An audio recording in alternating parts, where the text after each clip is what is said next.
राजस्थान की अरावली पहाड़ियों के बीच स्थित भानगढ़ को भारत का सबसे रहस्यमय स्थान माना जाता है। लोग कहते हैं यह किला सूर्य ढलने के बाद पूरी तरह सुनसान हो जाता है क्योंकि यहाँ किसी अदृश्य शक्ति का वास है। लेकिन आज मैं आपको जो कहानी बता रहा हूँ वह किसी दंत कथा पर आधारित नहीं। यह एक ऐसे व्यक्ति की कहानी है जिसने अपने जीवन में इस जगह को बहुत करीब से देखा और फिर पहले जैसा कभी नहीं रहा।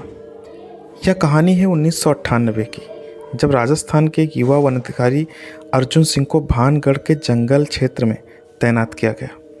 अर्जुन कड़क स्वभाव का निडर और तर्कवादी था। उसे भूत प्रेत जैसी चीज़ों से कोई डर नहीं लगता था। उसका कहना था, जो दिखाई देता है उसे डर कैसा। लेकिन कुछ चीज़ें दिखाई नहीं देती, महसूस भी होती हैं। अर्जुन का सरकारी क्वार्टर किले से करीब 2 किलोमीटर की दूरी पर था। पहली शाम जब वो यहाँ पहुँचा तो उसकी मुलाकात फॉरेस्ट गार्ड रामू से हुई। रामू बोला, साहब किले के पास मत जाना, यहाँ अजीब आवाज़ें आती हैं और वो भी रात को। अर्जुन मुस्कुराया। दम घुटने वाली हवा को लोग आवाज़ समझ लेते हैं। रामू चुप हो गया। उसने अर्जुन के चेहरे पर एक ऐसी शक्ति देखी थी जो आदमी को या तो बहुत बहादुर बनाती है या बहुत ही जिद्दी। पोस्टिंग के चौथे दिन अर्जुन को रिपोर्ट मिली कि कुछ पर्यटक सूर्यास्त के बाद किले के पास घूमते दिखे। नियम के अनुसार सूर्यास्त के बाद किले में प्रवेश मना है। जरा शक्ति दिखाने के लिए अर्जुन खुद जीप लेकर निकल पड़ा। रात के 8 बज रहे थे। सड़क लगभग खाली थी। किला दूर से ही काला दिखाई दे रहा था। अरावली की पहाड़ियों की शांत रात में केवल हवा की सरसराहट ही सुनाई दे रही थी। अर्जुन टार्च लेकर अंदर चला गया। जैसे ही उसने किले का विशाल दरवाज़ा पार किया, उसे कुछ अजीब सी बात महसूस हुई। अंदर की हवा बाहर के मुकाबले कहीं ज़्यादा ठंडी थी। शायद पत्थरों की नमी होगी, उसने खुद से कहा। किले के अंदर वह मुख्य बाजार वाली गली से होते हुए रानी के महल की तरफ बढ़ा। चारों ओर सन्नाटा था। अचानक उसके कदम रुक गए। उसने स्पष्ट आवाज़ सुनी, वो भी कांच टूटने की। वह तुरंत आवाज़ की दिशा में भागा, लेकिन वहाँ कोई नहीं था। ज़मीन पर टूटे हुए कांच का टुकड़ा, वो भी थोड़ा सा। भ्रम होगा, उसने खुद को समझाया। लेकिन असली घटना तो अब शुरू होने वाली थी।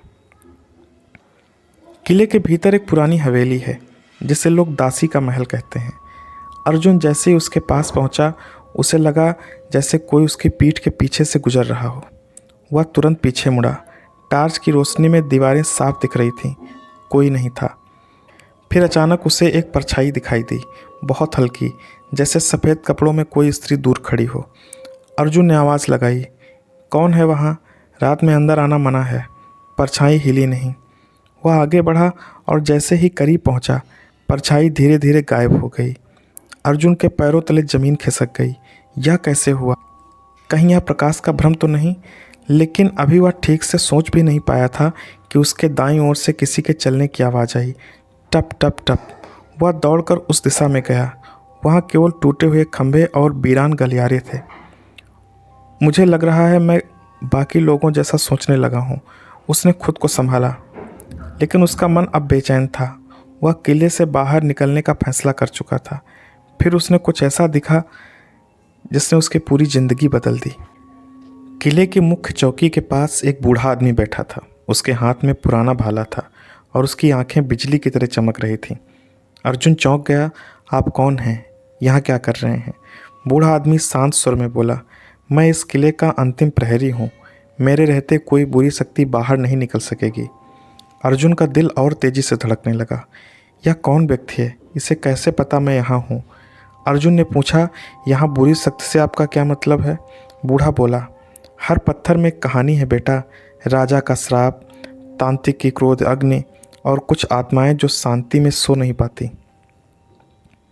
अर्जुन ने कड़क आवाज़ में कहा, मैं अंधविश्वास नहीं मानता और आप यहाँ अवैध रूप से बैठे हैं। चलिए बाहर चलते हैं। बूढ़ा धीमे से मुस्कुराया, मैं बाहर नहीं जा सकता और ना ही तुम भी अभी जा पाओगे। यह सुनते ही अर्जुन के बदन में सिहरन दौड़ गई। अर्जुन ने टार्च उठाई और रोशनी जब उस बूढ़े के चेहरे पर पड़ी तो वह पूरी तरह गायब था। सिर्फ खाली ज़मीन बची थी। अर्जुन तेज कदमों से बाहर जाने लगा। उसे अचानक अपने पीछे कई पैरों की आवाज़ सुनाई दी, जैसे भीड़ उसका पीछा कर रही हो। लेकिन जब उसने पीछे मुड़कर देखा तो वहाँ कोई नहीं था। अर्जुन किले के बाहर पहुंचा और जीप में बैठ गया। इंजन स्टार्ट किया पर जीप ने स्टार्ट नहीं लिया। तभी उसे एक धीमी आवाज़ सुनाई दी, सूर्य के बाद वापस मत आना। आवाज़ किले के अंदर से आई थी, बहुत धीमी लेकिन साफ। अर्जुन का चेहरा पीला पड़ गया।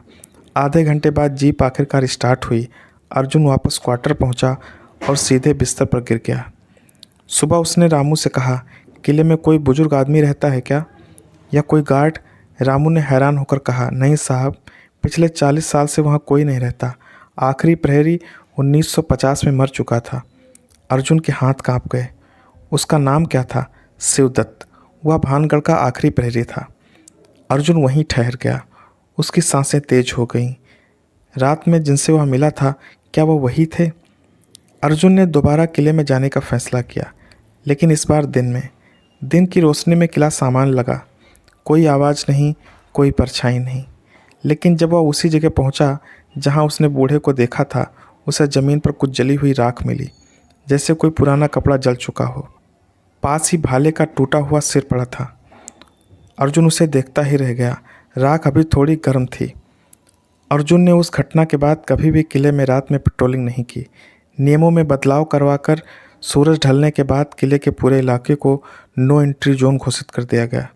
लोग कहते हैं वह आज भी मानता है कि उस रात उसने भानगढ़ के अंतिम प्रहरी से मुलाकात की थी, जो शायद आज भी उस श्रापित शहर की रक्षा कर रहा है।